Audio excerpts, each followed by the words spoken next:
හරි අපි දැන් ප්‍රතික්‍රියා 17ක් කතා කරලා තියෙනවා. ඊට පස්සේ මේ මතක තියාගන්න ෆීනෝල් කියන්නේ ඇන්ලින් තරම් නොවුනත් ඉතාමත් ප්‍රබල සක්‍රීය කාණ්ඩයක්. ඒ හින්දා ෆීනෝල් වලටත් පුළුවන් හැලජනීකරණය වෙන්න.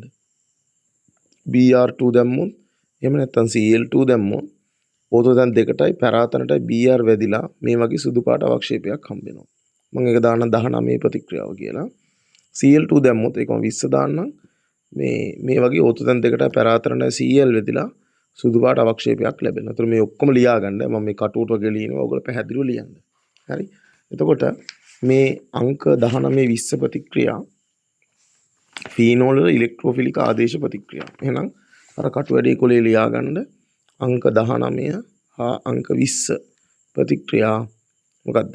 ෆීනෝල් වල ඉලෙක්ට්‍රෝෆිලික ආදේශ ප්‍රතික්‍රියා 19 ඉලෙක්ට්‍රෝෆිලිකේ වෙන්නේ Br+ ඒකත් ලියා ගන්න.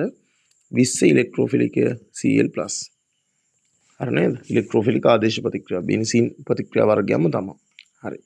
ඊට පස්සේ 21 මේ බෙන්සීන් තනුක නයිට්‍රික් දානවා. දැන් ෆීනෝල් වලට සාමාන්‍යයෙන් ඔයගලන්ට මතකද බෙන්සීන් වලට NO2 එකක් ගහන්න මෙහෙම නයිට්‍රෝ කරන මිශ්‍රණයක් දැම්මම. මේකට අපි කියන්නේ නයිට්‍රෝ කරන මිශ්‍රණය. ඕනනම් ඒකත් ලියාගන්න ලියන්න බැරුණ එකන්නේ. නයිට්‍රෝ කරන මිශ්‍රණයක් දැම්මම. නමුත් ෆීනෝල් කියන්නේ ඉතාමත් සක්‍රීය කාණ්ඩයක්නේ. එහෙම නයිට්‍රෝ කරන මිශ්‍රණ දාලා NO2 ගහන්නේ නිකන් තනුක නයිට්‍රික් දානවා. දාලා ඕන්න 20ට වගේ පොඩ්ඩක් රත් කරන්න.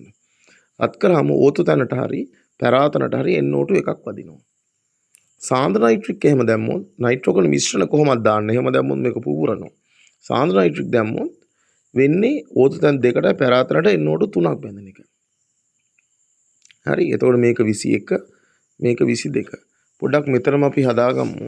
අර අපි ලිව්වේ 19 20 21 22 ප්‍රතික්‍රියා ෆීනෝල් වල ඉලෙක්ට්‍රෝෆිලික ආදේශ ප්‍රතික්‍රියා කියලා ලියමු. 21 ඉලෙක්ට්‍රෝෆිලිකය NO2+ 22 ඉලෙක්ට්‍රෝෆිලිකයත් NO2+.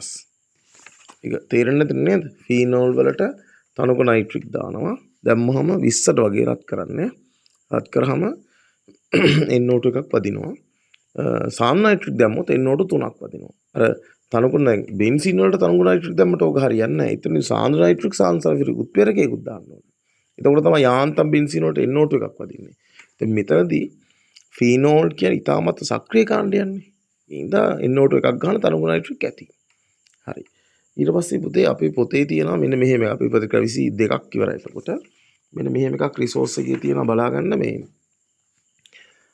ෆීඩල්ක්‍රාෆ්ට් උත්ප්‍රේරක හා ෆීනෝල් අතර සංකීර්ණ සෑදීම හේතු කොටගෙන ෆීනෝල් ෆීඩල්ක්‍රාෆ්ට් ඇල්කිල්කරණය හෝ ඇසිල්කරණයට හෝ භාජනය කළ නොහැකි බව සැලකිය යුතුයි. එහෙනම් ඕගොල්ලෝ මේක අමතර කොලේ පොඩ්ඩක් ලියාගමු. මෙන්න මේ කොටු කරලා තියෙන්නේ මොකද්ද? ෆීඩල්ක්‍රාෆ්ට් උත්ප්‍රේරක හා ෆීනෝල් අතර සංකීර්ණ සෑදීම හේතු කොටගෙන ෆීනෝල් ෆීඩල්ක්‍රාෆ්ට් ඇල්කිල්කරණයට හෝ ඇසිල්කරණයට භාජනය කළ නොහැකි බව සැලකිය යුතුයි. එහෙනම් මෙන්න මේ ෆීනෝල් මේ මම මේ ලියන ප්‍රතික්‍රියාව එහෙම වෙන්නේ නැහැ. ඒක කපලා දාන්න. ෆීනෝල් වලට ඕගොල්ලන්ට ඇල්කිල්කරණ ඇසිල්කරණ කරන්න බෑ. ඒක කරන්න යන්න එපා ෆීනෝල් වලට.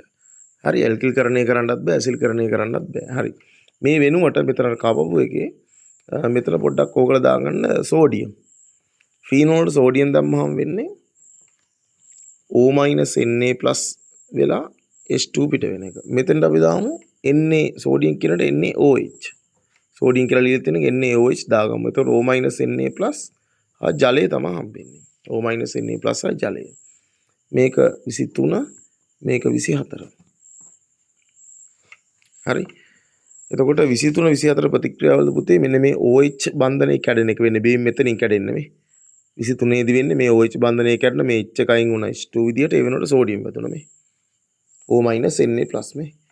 එහෙම නේද? OH බන්ධනය මෙතනින් කැඩෙන්නේ මේ. මෙතන OH බන්ධනය මෙතනින් කැඩුණා. කැඩිලා සෝඩියම් මේකනේ ප්‍රතික්‍රියාව. සෝඩියම් මේ වෙනකොට වැදුණා H එකයින් වුණා H2 විදියට. මෙතන NOH දානකොට වෙන්නේ මෙතන OH බන්ධනය H කැඩෙනවා. කැඩලා ඒ වෙනකොට සෝඩියම් වදින O- Na+ ජලය අයින් වෙන්නේ NOH දානකොට. හරි එහෙනම් පොඩ්ඩක් ලියා ගන්න අංක 23 හා 24 ප්‍රතික්‍රියා ෆීනෝල් වල OH බන්ධනයේ කැඩෙන ප්‍රතික්‍රියා හෙවත් ආම්ලිකතාවයේ ප්‍රතික්‍රියා කියලා. හරි 23 හා 24 ප්‍රතික්‍රියා ෆීනෝල් වල OH බන්ධනයේ කැඩෙන ප්‍රතික්‍රියා එහෙම නැත්නම් ආම්ලිකතාවයේ ප්‍රතික්‍රියා. ඊට පස්සේ සාමාන්‍ය මේ ප්‍රතික්‍රියාවත් පොඩ්ඩක් නිකන් මතක තියාගන්න. ෆීනෝල් වලට උදාසීන ෆෙරික් ක්ලෝරයිඩ් දැම්මම දම් පාට වෙනවා. තනු කම්ලයක් දැම්මට පස්සේ ආය අවර්ණ වෙනවා. ඒක නිකන් මතක තියාගන්න. හරි?